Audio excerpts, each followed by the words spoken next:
Bismillahirrahmanirrahim. Assalamualaikum warahmatullahi wabarakatuh. Alhamdulillahilladzi arsala rasulahu bil huda wa dinil haq liyudhhirahu 'ala dini kullihi wa kafa billahi syahida.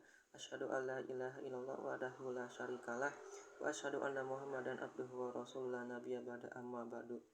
Pertama-tama dan yang paling utama, marilah kita panjatkan puja beserta puji kepada Zat yang ilahi Robbi, yang mana atas berkat dan karunia-Nya pada hari ini kita masih diberikan kesehatan oleh Allah Subhanahu wa taala. Salawat beserta salam semoga tercurah limpahkan kepada baginda tercinta, panutan kita semuanya, yakni ya Habibana wa Nabiyana wa Maulana Muhammad sallallahu alaihi wasallam. Tak lupa kepada para sahabatnya, kepada para tabi'in tabi'atnya, dan mudah-mudahan kita selaku umat di dalamnya. Amin amin ya Allah ya rabbal alamin.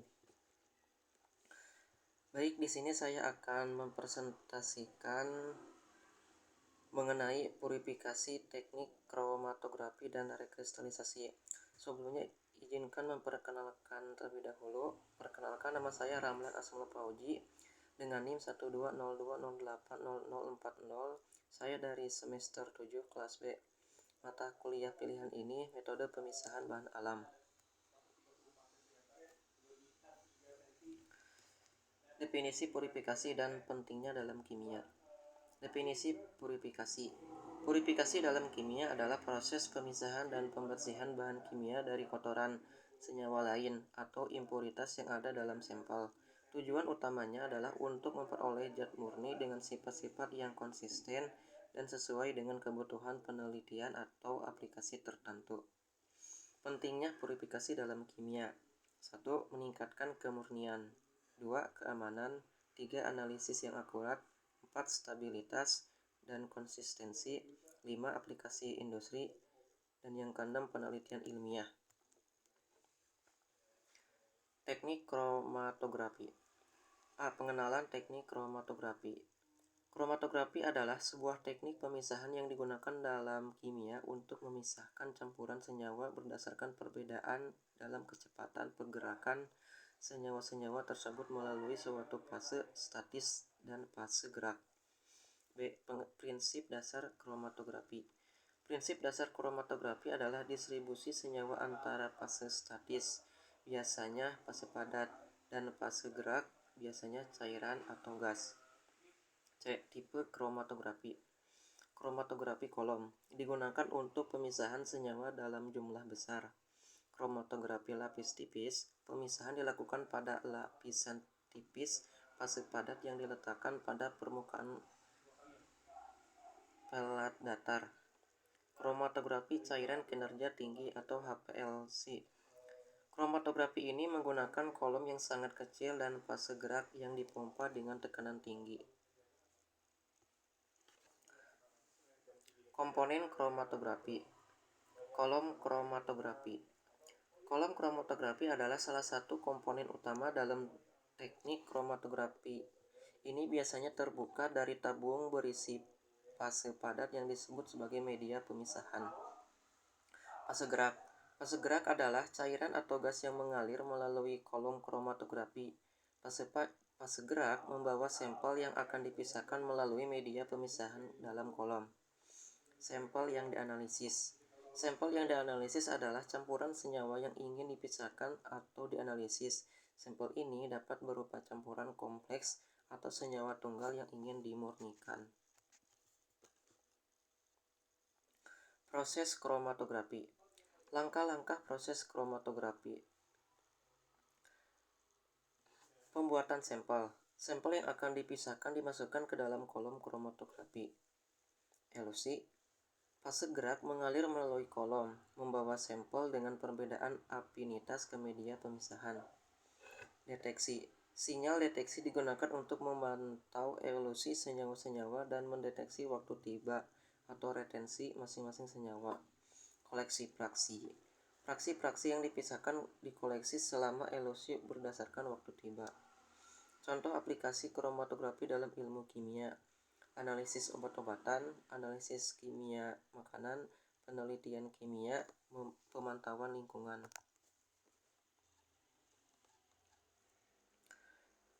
Teknik rekristalisasi. 1. Pengenalan teknik rekristalisasi. Rekristalisasi adalah salah satu teknik purifikasi yang digunakan dalam kimia untuk memisahkan senyawa dari impuritasnya berdasarkan perbedaan dalam kelarutan pada berbagai suhu. 2. Prinsip dasar rekristalisasi. Prinsip dasar rekristalisasi adalah bahwa senyawa yang akan dipisahkan akan larut dalam pelarut pada suhu tinggi dan mengendap kembali dalam bentuk kristal saat pelarut didinginkan. 3. Tujuan dari rekristalisasi: menghilangkan impuritas, meningkatkan kemurnian, menghasilkan kristal yang sesuai. Yang selanjutnya ada proses rekristalisasi. Langkah-langkah proses rekristalisasi. Yang pertama, pelarutan awal. Senyawa yang akan dimurnikan larut dalam pelarut yang sesuai pada suhu tinggi. 2. Pendinginan pelarut. Larutan panas kemudian didinginkan secara perlahan. 3. Pemisahan kristal. Kristal yang terbentuk dapat dipisahkan dari larutan dengan penyaringan atau sentrifugasi. 4. Pencucian kristal. Kristal yang terpisah kemudian dicuci dengan pelarut dingin untuk menghilangkan sisa pelarut dan senyawa-senyawa impuritas yang masih menempel. 5. Pengeringan kristal. Kristal yang telah dicuci kemudian dikeringkan untuk mendapatkan senyawa dalam bentuk padat. Contoh aplikasi rekristalisasi dalam kimia: pemurnian zat kimia, farmasi, dan penelitian kristalografi.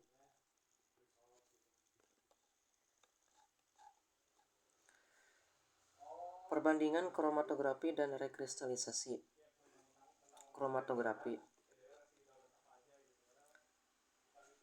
Kelebihannya yaitu pemisahan yang presisi.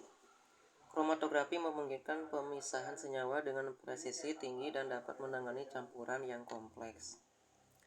Pemurnian cepat. Cocok untuk pemurnian cepat senyawa dalam jumlah besar.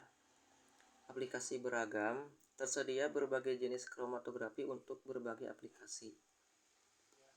Nah, untuk kekurangan kromatografi, yang pertama itu peralatan mahal. Memerlukan peralatan yang mahal seperti kolom kromatografi dan detektor khusus. Yang kedua, kemungkinan kontaminasi. Risiko kontaminasi antar reaksi jika tidak dioperasikan dengan benar. Yang selanjutnya ada rekristalisasi. Adapun untuk kelebihan dari rekristalisasi tersebut adalah yang pertama, pemurnian yang tinggi. Rekristalisasi dapat menghasilkan kemurnian yang sangat tinggi dalam zat padat. Kedua, biaya rendah. Memerlukan peralatan yang lebih sederhana dan biaya operasional yang rendah. 3. Tersedia untuk zat padat. Cocok untuk senyawa yang berbentuk padat. Adapun untuk kekurangan dari rekristalisasi ini adalah 1. Tidak cocok untuk campuran kompleks. Tidak efektif untuk campuran senyawa yang sangat kompleks. Yang kedua, kemungkinan kerusakan. Resiko merusak senyawa saat proses pemanasan dan pendinginan berulang. Oke.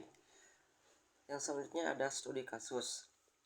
Studi kasus seperti contohnya adalah penelitian struktur senyawa organik. Untuk kromatografi. Dalam penelitian kimia organik, kromatografi sering digunakan untuk memisahkan senyawa-senyawa yang dihasilkan dalam reaksi kimia kompleks. Ini memungkinkan penelitian lebih lanjut terhadap masing-masing senyawa yang terpisah. Yang kedua, rekristalisasi. Setelah pemisahan dengan kromatografi, rekristalisasi dapat digunakan untuk menghasilkan kristal yang sesuai untuk analisis struktural menggunakan teknik seperti difraksi sinar X. Oke. Kesimpulannya, purifikasi adalah proses penting dalam kimia yang memungkinkan pemisahan dan pemurnian senyawa kimia. Penting untuk memastikan bahwa senyawa yang digunakan dalam penelitian atau produksi memiliki kemurnian yang tinggi. Purifikasi meningkatkan keakuratan analisis, keamanan produk, dan efisiensi proses kimia. Kemudian pentingnya memilih teknik yang tepat. Yang pertama yaitu kromatografi dan rekristalisasi adalah dua teknik penting dalam purifikasi kimia. Yang kedua, pemilihan teknik yang tepat bergantung pada jenis sampel, kemurnian yang dibutuhkan, dan aplikasi khusus. 3. Memahami kelebihan, kekurangan, dan situasi penggunaan yang tepat dari masing-masing teknik adalah kunci untuk keberhasilan dalam purifikasi kimia.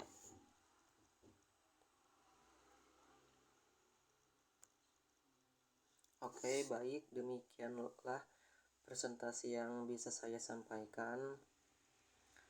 Mohon maaf apabila ada kekurangan serta kesalahan dari saya.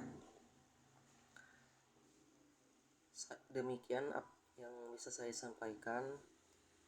Sekian dan terima kasih. Wassalamualaikum warahmatullahi wabarakatuh.